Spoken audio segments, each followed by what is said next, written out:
Маметова Мәншүк Жеңіскәліқызы, Кеңес одағының батыры. 1922 жылы Орал облысы Орда ауданында дүниеге келген. Азан шақырып қойған аты Мәнсия.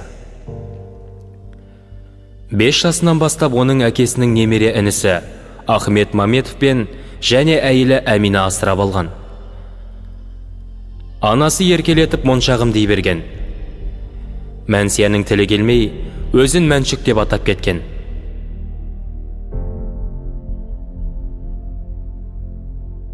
Ұлы отан соғысы басталған кезде Алматы медицина институтында оқып жүрген Мәншүк өз өтінішімен Кеңес армиясының қатарына алынды.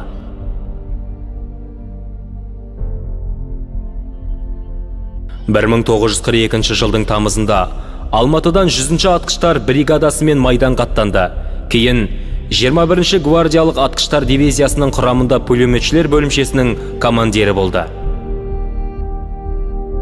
Мәншүк 1943 жылы Беларусь жеріндегі Небель қаласы үшін болған кескілескен шешуші ұрыста Максим пулеметімен жүздеген неміс басқыншыларының көзін жойып, қаһармандықпен қаза тапты. Аға сержант Мәншүк Маметоваға қаза тапқаннан кейін 1944 жылы КСРО жоғарғы кеңес президиумының бұйрығымен Кеңес одағының батыр атағы берілді.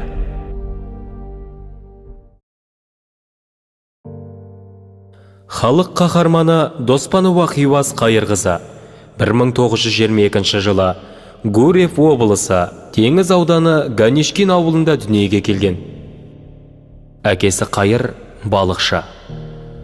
Анасы Меруерт мұғалім болып еңбек еткен.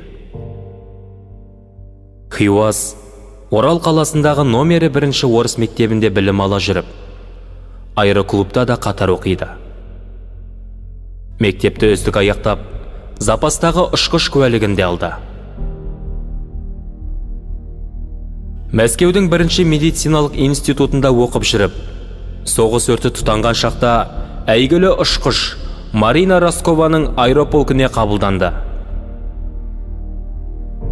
46-шы гвардиялық полкының құрамында 300-ден астам әуе шайқастарына қатысып, жауынгерлік ерліктері үшін қанатты қыз атанды. Соғыс кезінде ұшақтан 14 рет құлап, 4 мәрте ауыр жарақат алды.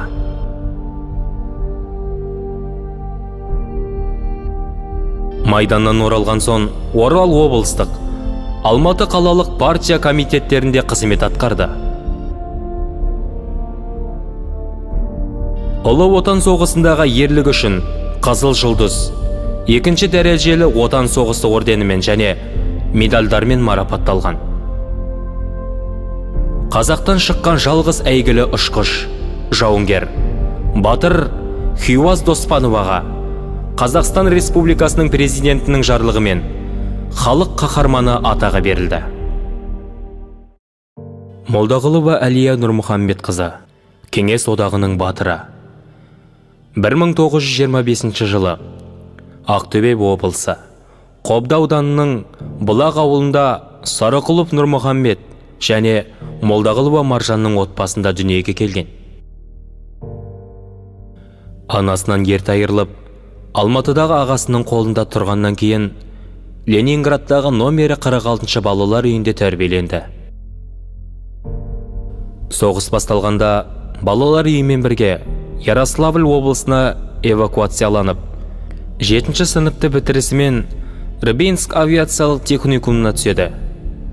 Көп ұзамай майданға жіберу туралы өтініш жіберді.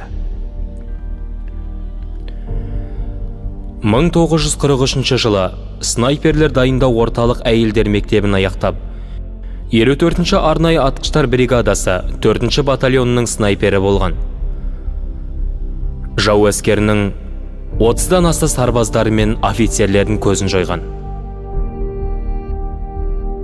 1944 жылы Псков облысының солтүстігіндегі Новосокольники ауданында қаза тапты. Әлия Нұрмағамбетқызы Молдағұловаға 1944 жылы маусымда Кеңес одағы батыры атағы берілді. Ленин орденімен марапатталды.